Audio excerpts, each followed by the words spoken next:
Good evening from the healing journey. We want to welcome you again to another learning journey. This is a great day. It is a day of labor and a day of rest, and we're hoping that you all were able to kick back, relax, and just take a day off from what labors you. Lee, welcome this evening. Good evening, Healing Journey. Good evening, Learning Journey. It's so good to be here once again. Yes, it's good. It's good to take a day off also from this as we celebrate this Labor Day. Sometimes we get lost a little bit, Lynn, in what Labor Day is all about. Yeah. Most of the time, we take that to be the end of the summer, that last barbecue, last shopping before we go back to before school starts in or so. But I think way or another, it all started about maybe back in like the 1800s. Wow. Um, the founders were looking for a couple of things: a meaning for unifying union workers and a reduction in work time. Oh, And wow. Labor Day came about because those workers felt that they were spending too many hours and days on the job. But we take it and we relax, we shop, we barbecue the end of the summer, and we move on with it from there. That's a United States national holiday, that first Monday in September.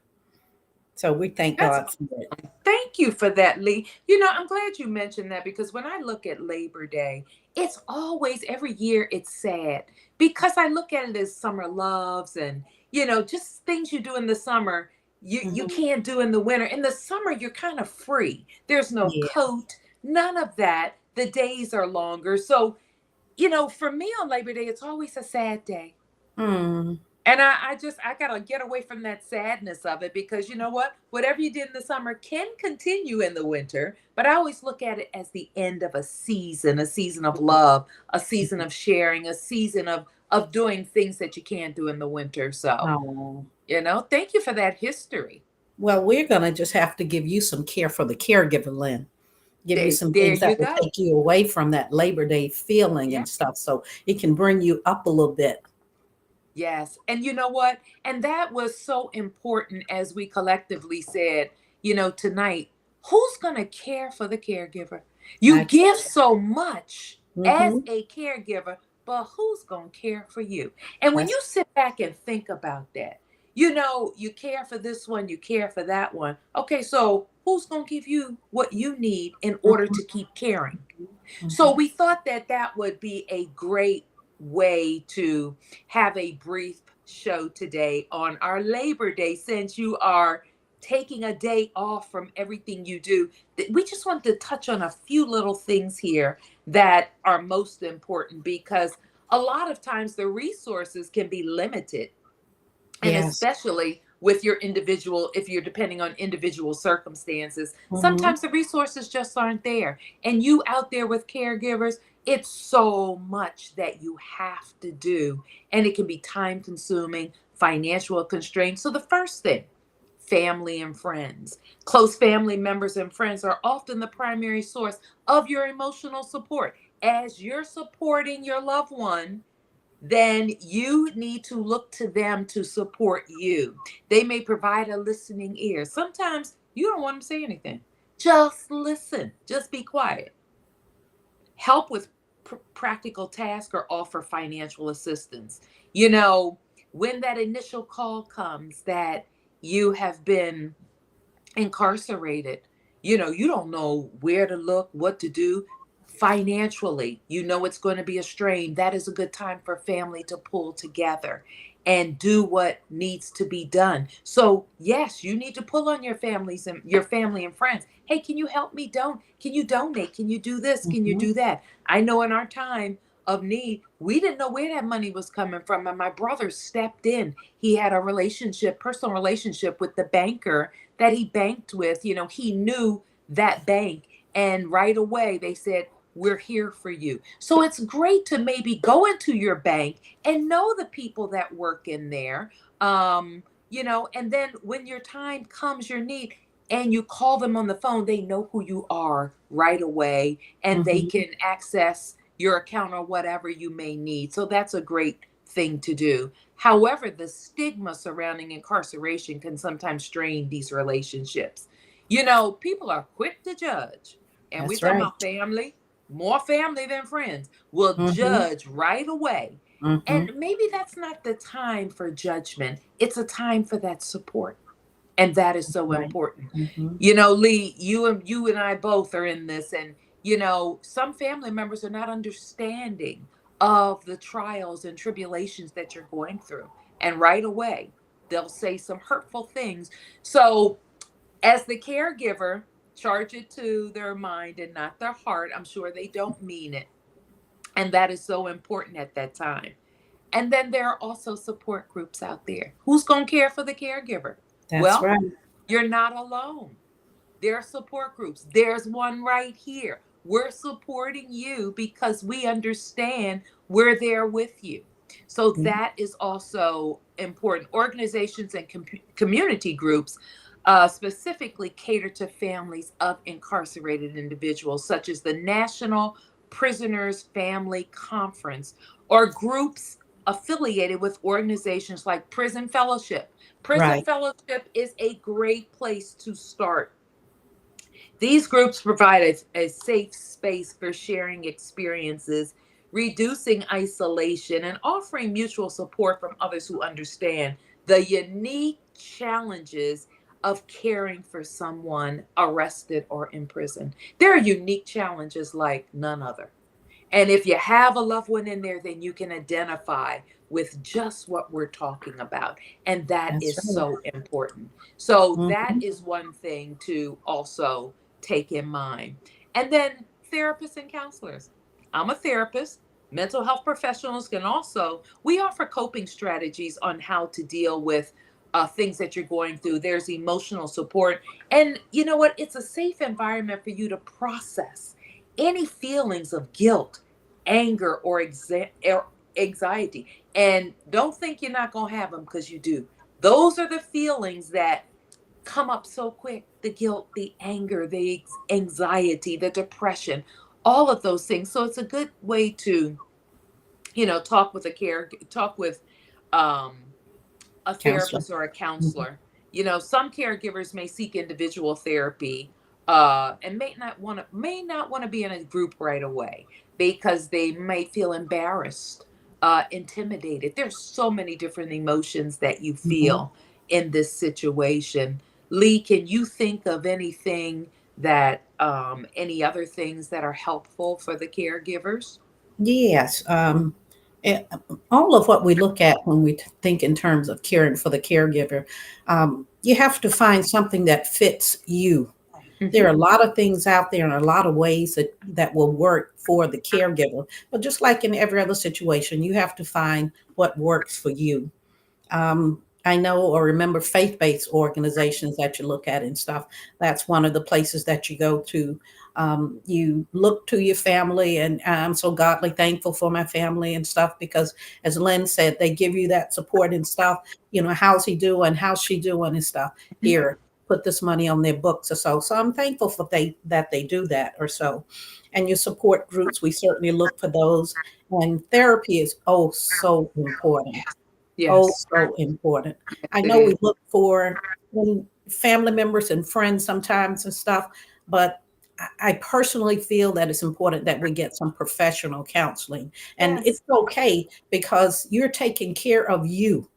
And Mhm. it's okay because you are still a whole person and you need to Yes. be taken care of or so. So that's, Yes. I feel that that's important that we do that.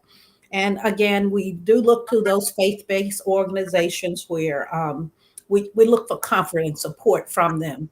And sometimes you get it and sometimes you don't get it because sometimes it Yes. can kind of trigger into a kind of a negative sort of way. And we just have to remember if it does that your faith-based organizations, like anywhere else, is full of people. So you're Mhm. going to get some of this and you're going to get some of that. And you have to pull toward that stuff that works best for you in that situation. Exactly. So yeah, that's kind of what I kind of think with that and stuff. As you mentioned, some of the ways that we can care for the caregiver. It's important because if you don't get the care that you need while you still continue along with life as you go with this journey, you could find yourself in a bad place. So make sure you take care of you. Yes. It's important. It is. And you think about, some people just don't understand. They mean well, but they don't understand unless you're on the journey. So sometimes it's hard to connect. And, as Jean Ann was talking about, there's grief and trauma on Mm. this journey. You grieve the relationship, and what happened can be traumatizing. I was looking at something the other day where, a parent was looking to celebrate something, and they got a call that their loved one had passed, and that's the Mm. trauma. It's just like getting that call, I've been arrested, or getting that, being there on the sentencing day and maybe getting life in prison. There's trauma and grief associated with that. So it's good idea to get with, you know have a spiritual connection there if you are spiritual. Have your church members pray for you. That is a great way. And also, as you said, Lee, you know, is to be with a group and have that group therapy or a therapist where you can have a safe space to process those emotions. Also, nonprofit organizations, there are plenty of national resource centers on children and family of the incarcerated. And the Osborne Association, they provide resources, Yes. advocacy, and support services specifically tailored to caregivers of incarcerated people. So I'm going to put this on our Facebook page so you all can go back and look at some of this information. These organizations may offer practical help for you. And practical help is just the basics, like assistance with visitation, logistics, or financial support. So there's so much in visiting the jail or visiting the prison. There's so much involved in what you must do, what you must wear, what you can't do, what you can say. It is so much. So you want to know the practical, just the logistics, and that's important. There are also online community forums. People start blogs, Mhm. about digital platforms, social media groups. There's one behind bars that we always follow, and it's great to see um, people's lives turning around. And there are virtual support groups that offer a sense of community support because when you look at it, when you're in the situation, you don't know until you don't know. That's when you find out where to go, and that is important. Online spaces can be particularly valuable for those who live in areas without local resources. You might live Mhm. out somewhere, and you might feel uncomfortable seeking support in a person. So, online forums and online groups are very, very good. Look what we're doing now. This is online. And this Mhm. is nationally on. This is wherever Facebook goes, this is where our group goes. So if That's you know somebody that lives out of state, have them just chat with us. Tell them to come on our support group every other Monday. We're here. It's a holiday. But we felt the need to continue the support because you know what? Holidays can be lonely days. So you have something to look forward to with this support group. yes. Also, there are government and social services. Government programs or social services may be financial assistance, legal aid, and other resources to help caregivers manage the practical challenge of supporting incarcerated loved ones. I am daily supporting, or should I say, reaching out and collaborating with someone who's incarcerated right now. And just that text back and forth is keeping that person alive. That person is staying alive because of that daily interaction that they may not get from their family. But Mhm. that person knows that every day I'm going to be supporting them. Yeah. So that is very, very important.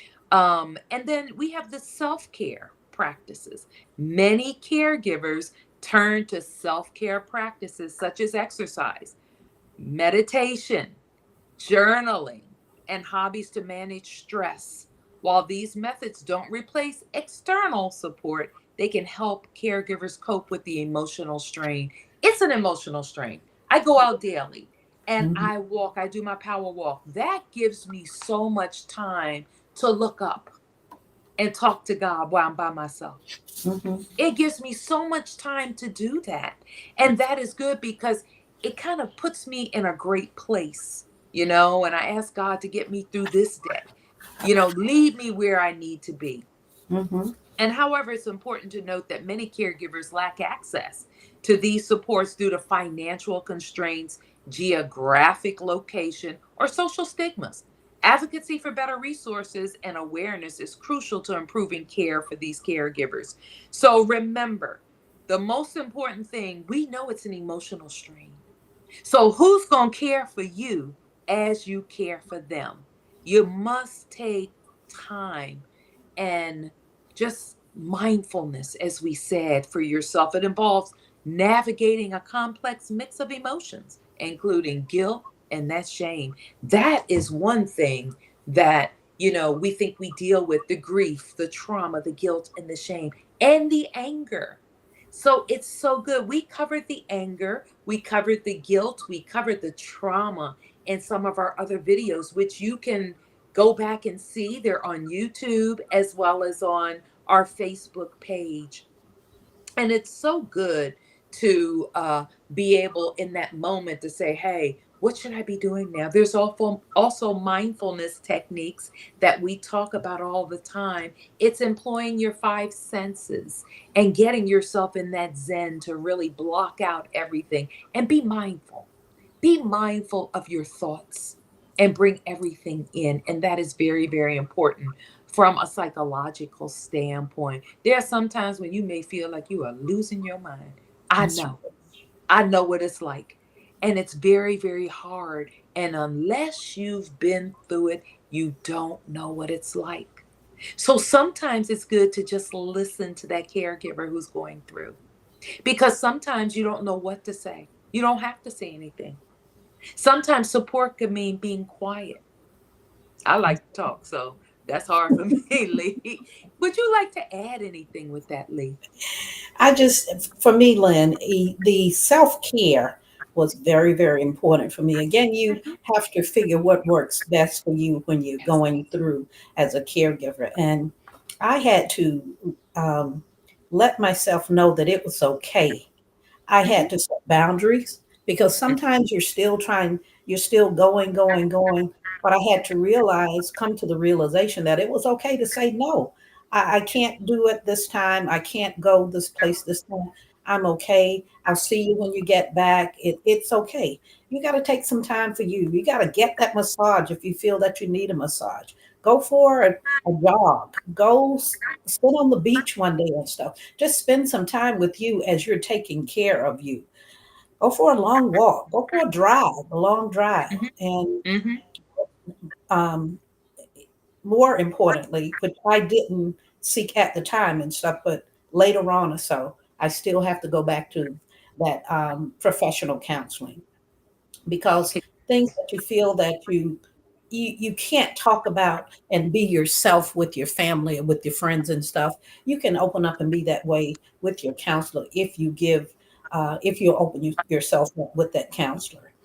um, because in the not in the end, but when we're going to see that loved one and stuff who's depending on you, you got to always be positive when you get there to see them, because they're counting on you.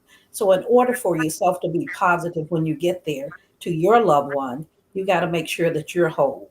And I also remember each and every time I had to get all of my feelings and everything out before I face that door opening, so that I could be positive for him or her. And that means taking care of yourself, Mhm. getting all of those things out of the way so that you can be there to support them, because they're counting on you. Some of Amen. them may be in a situation that all of them not warranted. Mhm. Mhm. None of us know how we get to those places and stuff, but we all need someone. And that can make the difference of that journey that they're feeling on the inside. So stay positive. Remember again that you are a whole person and you need to be cared for in every possible way also. So we got to make sure that we do that and take care of ourselves. Care for Exactly. the caregiver. Yes. One thing you brought out, and I think one of the most frustrating things, caregiving for someone that's recently arrested or incarcerated is unique. It It is. is unique because there are so many demands on the caregiver, because you can't stop doing your other daily duties. That's You might right. be caring for a parent or someone else. You still got to do that. So this is something Hmm. added on Hmm. your plate. And I think the most frustrating thing is the limited contact and communication Yes. with an incarcerated person. It's often limited to letters, phone calls, or visits. And what if you're like, I have to drive 7 hours. So, it's not right around the corner to have that visit. Each visit is special. It's 2 hours, but it's a special 2 hours, and I wouldn't give anything for it. But the limited communication, that's one thing. And the stigma attached to having a loved one in prison can lead to isolation, as some people may be reluctant to share their situation with others. So Hmm. who's going to care for the caregiver? Hmm. Well, Hmm. unless you tell them they can't care for you. That's You right. need to open up your world sometimes. It's okay. It's Hmm. okay to be transparent, but I understand at first you don't know how to do that. Because there's so much involved with people talking about you, talking about your loved one, when it's all over TV or whatever. Who's going to care for the caregiver when this happens? Hmm. Don't be afraid to share what's going on with family and with your friends, and let them know, I need you. I need you to listen. That's important. I just need you right now. That's worth it's priceless to just have somebody, I got you. I got you. I have a good friend that always says, I got you, girl. And I love that because You know, Maya always says, I'm going to mention her name. Maya always says, I got you. And I love that about her because she's sincere and she means that. I got you. So those are the things that just will make you feel relaxed right there, make you feel supported. I got you. And that is so important. It's not about money sometimes, it's about that support, because that support is priceless, and that support can get you through. That support can hold your hand. That support can dry up a tear. That support can whisper in your ear and say, I got you. God has you. You're okay. So that those are the things that we just wanted to convey. Who's gonna care for the caregiver? We There are. are agencies out there, and we're going to help care for you. That's I'm right. going to put this information down there about the agencies and things. And, don't be afraid to venture out. Lee and I are always available. We are working on some live cases right now. And, some of the comments, you guys are wonderful. I didn't know you were available. So, share the word, share it. You can always reach us here, and we can help you and walk you through certain emotions, certain things that you're going through. That's what we are.